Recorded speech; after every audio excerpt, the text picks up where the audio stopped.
अस्सलाम वालेकुम guys, take dreamers rescue की एक और वीडियो के साथ इसे साकिब आगा। और जब मैं बात करता हूँ पिचिंग की, तो उसमें द मोस्ट इम्पॉर्टेंट फैक्टर जिसको इम्प्रूव करने की ज़रूरत है, ख़ास तौर पे हमारी यंग जनरेशन को, जिसमें मोस्ट ऑफ़ दी वॉल्यूम है वो ऐसे इलाकों से है जहाँ पे कॉम स्किल्स के ऊपर इतनी मेहनत नहीं होती, या बैकग्राउंड ऐसा नहीं होता कि जिसमें आपकी जो कॉम स्किल्स हैं उनके ऊपर काफ़ी इफ़ेक्टिवली काम किया गया हो। तो बहुत बड़ा डिफरेंस है दो कम्युनिटीज़ में।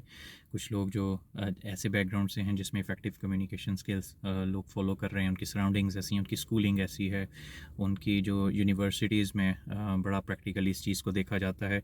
लेकिन कुछ ऐसी बैकग्राउंड से लोग हैं जिनकी स्कूलिंग में, जिनकी अपब्रिंगिंग में कम्युनिकेशन और इफ़ेक्टिव कम्युनिकेशन स्किल्स का बहुत ज़्यादा रोल नहीं है, वो सिर्फ स्टडी के ऊपर और अदर एक्टिविटीज़ के ऊपर फोकस्ड होते हैं। तो इस केस में मैं आज कोशिश करूँगा कुछ चीज़ें कवर करने की, जिसमें कम्युनिकेशन स्किल्स को कैसे इम्प्रूव किया जा सकता है, और बड़ी प्रोमिनेंट सी, बड़ी मोटी मोटी सी चीज़ें, बड़ी एब्स्ट्रैक्ट लेवल की चीज़ें मैं बता दूंगा। बाकी फिर डिटेल में आप कुछ आर्टिकल्स हैं उनमें आप जा सकते हैं, देख सकते हैं, पढ़ सकते हैं मज़ीद उसको। अच्छा, फिर यहाँ हम बात करेंगे कि इफ़ेक्टिव कम्युनिकेशन स्किल्स ज़रूरी क्यों है। देखें, ये जो कम्युनिकेशन स्किल्स हैं ये बहुत इफ़ेक्टिव रोल प्ले करती हैं। इसमें नॉन वर्बल क्यूज़ भी आते हैं जिसको बॉडी लैंग्वेज कहा जाता है, जिसमें आपकी आपकी जो फेस एक्सप्रेशंस हैं वो आ जाते हैं, जिसमें ऐसी चीज़ें हैं कि जो आपके अपने एक इम्प्रेशन देती हैं, राइट। तो वो ज़्यादा रोल प्ले करती हैं उससे कि जो कि आपका टेक्निकल नॉलेज है। जब आप उस टेक्निकल नॉलेज को किसी को बता रहे होते हैं तो अगेन आपकी कम्युनिकेशन स्किल्स ही आपको हेल्प आउट कर रही होती हैं। तो बॉडी लैंग्वेज, आपका जेस्चर्स, आपके पोस्चर्स, ये सारी चीज़ें आपकी कम्युनिकेशन स्किल को स्ट्रॉन्ग करती हैं। उसके ऊपर एक आपसे बात करने वाले को एक कॉन्फिडेंस आता है।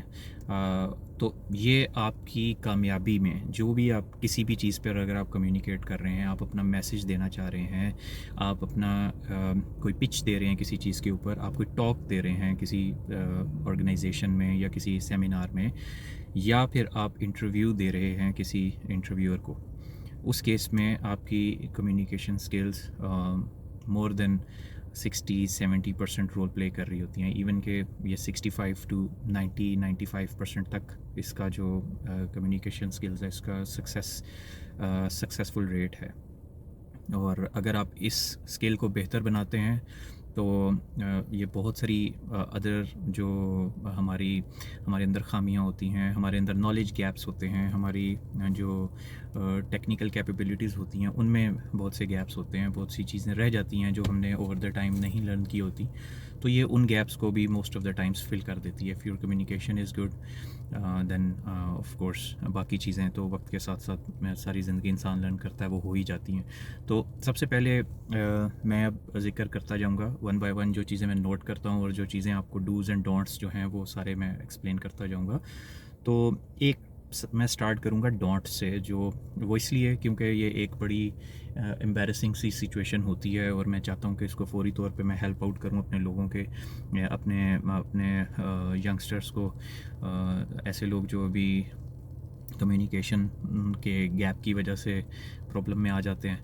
तो उसमें ऐसा है कि मैं एक चीज़ को लेकर चलूँगा। मैं एक इन्वायरमेंट की बात करूँगा। जैसे आप एक इन्वायरमेंट है जब आप इंटरव्यू दे रहे होते हैं।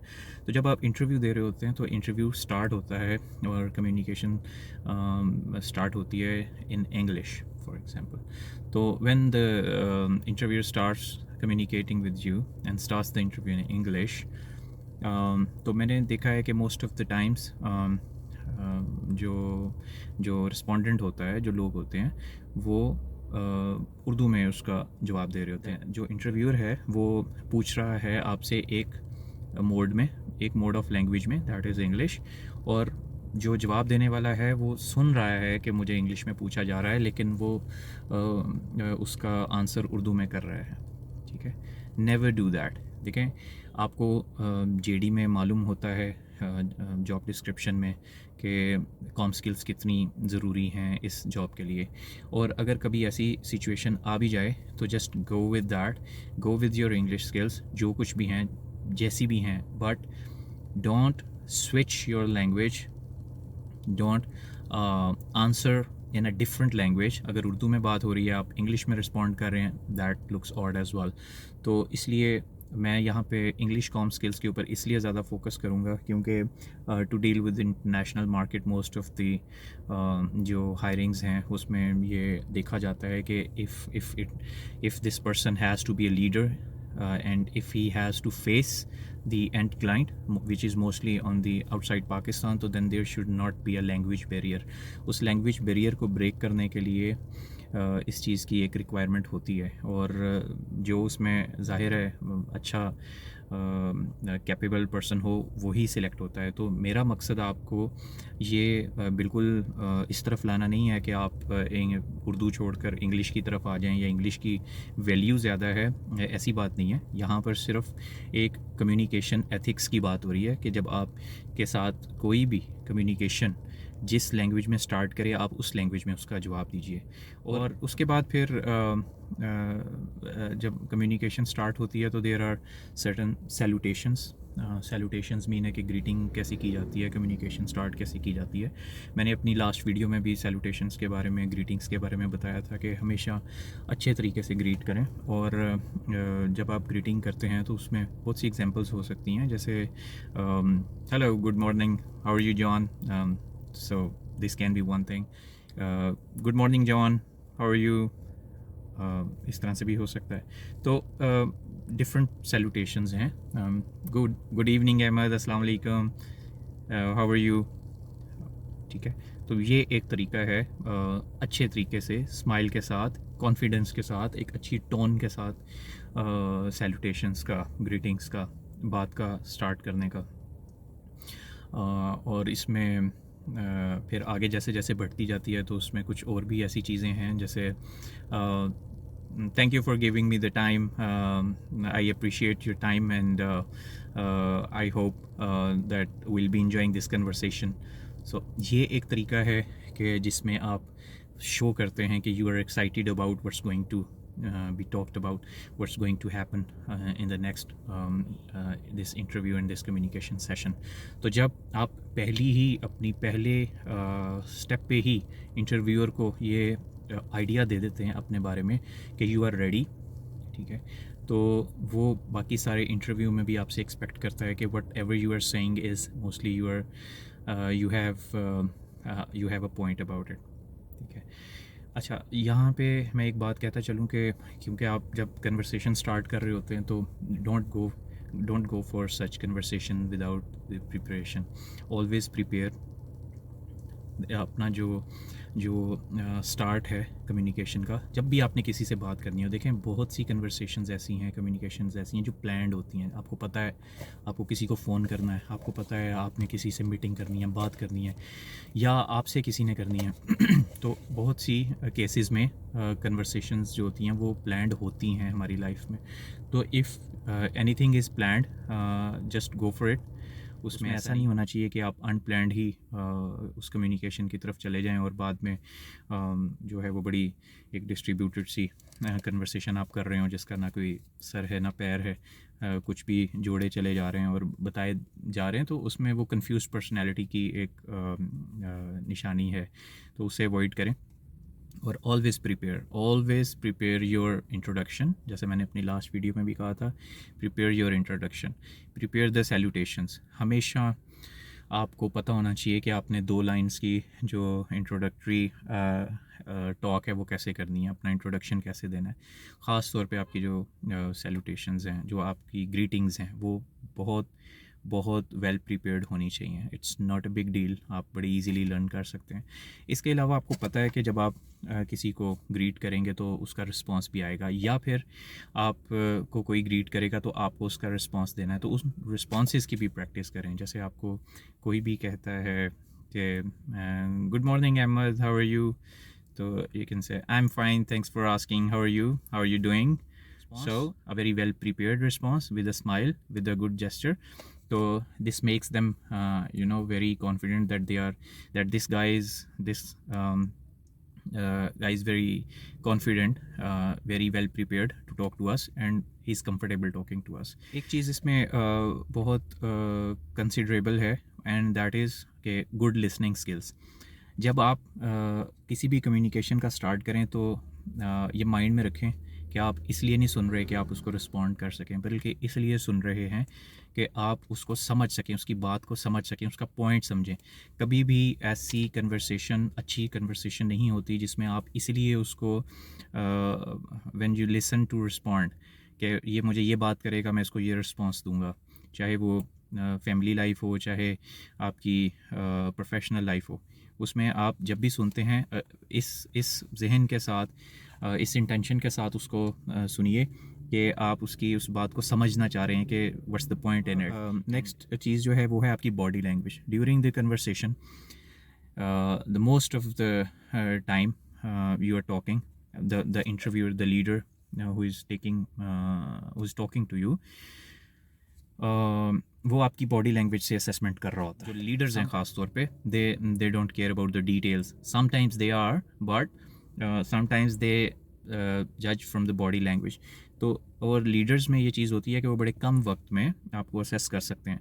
तो इट्स ऑलवेज़ गुड कि वो जो थोड़ा सा टाइम स्लॉट आपको मिला है उसमें आप ज़्यादा बात अपने वक्त आपके जो फेस पे जो स्माइल है, जो आपकी बॉडी लैंग्वेज है, वो बड़ी पॉजिटिव होनी चाहिए, बड़ी कॉन्फिडेंट होनी चाहिए। इसमें एक और चीज़ भी मैं बताना चाहूँगा कि मोस्ट ऑफ द टाइम्स जो हमारी लिस्टिंग है उसकी वजह से, या हम क्योंकि बहुत जल्दबाज हैं, हम फ़ौरन आंसर देना चाहते हैं, फ़ौरन रिएक्ट करना चाहते हैं, उसकी वजह से हम कुछ ऐसी चीज़ें कह जाते हैं कि जो हमें नहीं कहनी चाहिए थी, और फिर क्वेश्चंस उसी के ऊपर होते हैं या बात बिगड़ जाती है। अगेन मैं जिक्र करता हूँ क्योंकि मैं I am not helping you guys only with the professional communication, I am also trying to help you out with the personal life communication as well. तो ये कुछ चीज़ें वहाँ पे भी इस्तेमाल होती हैं। तो जब आप कम्युनिकेट कर रहे होते हैं तो उसमें समटाइम्स आप बहुत जल्दी रिस्पॉन्ड करना चाहते हैं, उसकी वजह आपकी एजिटेशन भी हो सकती है, उसकी वजह आपकी मिसअंडरस्टैंडिंग भी हो सकती है, उसकी वजह आपके माइंड में कुछ ऐसी बातें भी हो सकती हैं कि जो उस तरह की बात को एक्सेप्ट नहीं करती जो आप सुन रहे हैं, और उसकी वजह एक ये भी हो सकती है कि you are not a good listener. आपने बात को सुना, किसी ने बात कोई की और आपको समझ कुछ और आई, तो ये भी एक चीज़ हो सकती है। तो good listening is very important part of it. तो अगेन इसका जो इसमें जो एहतियात है, जो इसमें you have to be careful about is to think before you speak. ये तो बड़ी एक आम सी बात है, सब कहते हैं कि पहले तोलो फिर बोलो, और थिंक बिफोर यू स्पीक।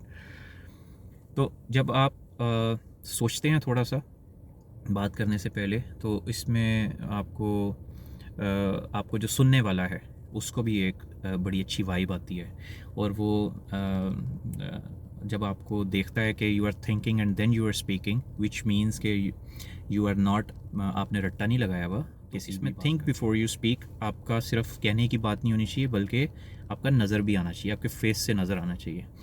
थोड़ा सा समटाइम्स जो है वो रुक के ठहर के बात करना, उसको रिस्पॉन्ड करना, जैसे मैंने लास्ट अपनी वीडियो में बताया था कि नोड योर हेड, आपको बताना, आपको ये बिहेवियर से भी शो करना पड़ता है कि you are listening and you are thinking about it, you are understanding it. मैंने अपनी एक लास्ट वीडियो में ये भी बात कही थी कि never cut off the conversation, उसका भी ताल्लुक़ इसी चीज़ से है अगेन, कि आप जब बात कर रहे होते हैं तो आप दूसरे की जल्दी रिस्पॉन्ड करने की वजह से या इस हैबिट की वजह से आप दूसरे की बात को काट देते हैं, और उसमें अगेन यही नुकसान है कि आप बात को पूरी तरह समझते नहीं हैं, आंसर रॉन्ग हो जाता है, या अगले का जो आपका सुनने वाला है वो आपके बारे में एक मिसअंडरस्टैंडिंग बना लेता है, या आप उसके बारे में बना लेते हैं। तो ये जो इससे नेक्स्ट पॉइंट पे हम आते हैं, दैट इज़ टोन।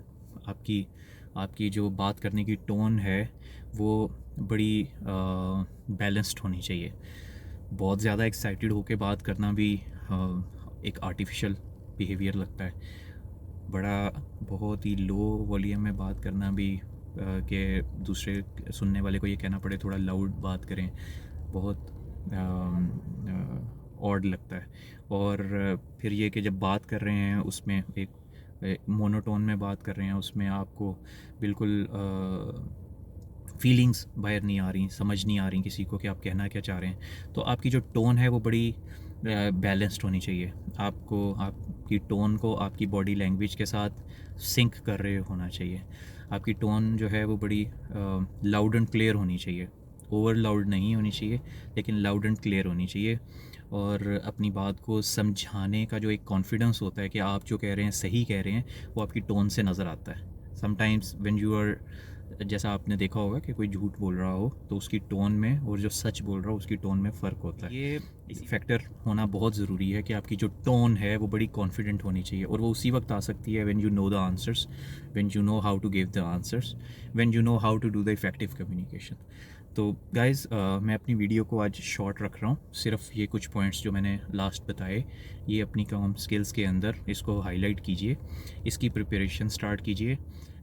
और मैं डेफ़िनेटली चाहूँगा कि आने वाले दिनों में जब आप अगर ये समझते हैं कि आप कहीं इंटरव्यू दे रहे होंगे या आपको किसी कम्युनिकेशन से रिलेटेड, या जैसे मैंने पास्ट वीडियोस में आपके रेज़्यूमे और आपके इंटरव्यू के बारे में बताया था, तो अगर किसी भी किस्म के कोई क्वेश्चंस है तो वो पूछिए। तो guys, that's it from today's video. You have to read online lectures about this, how to improve your communication skills, and till next video, I'll be waiting for your responses. And अगर आपने अभी तक take dreamers SQ channel को subscribe नहीं किया तो please subscribe करें, अपने फ्रेंड्स के साथ, अपने कोलीग्स के साथ इसको शेयर करें। एंड इंशाल्लाह आपसे नेक्स्ट वीडियो में दोबारा मुलाकात होगी। तब तक के लिए अल्लाह हाफ़िज़।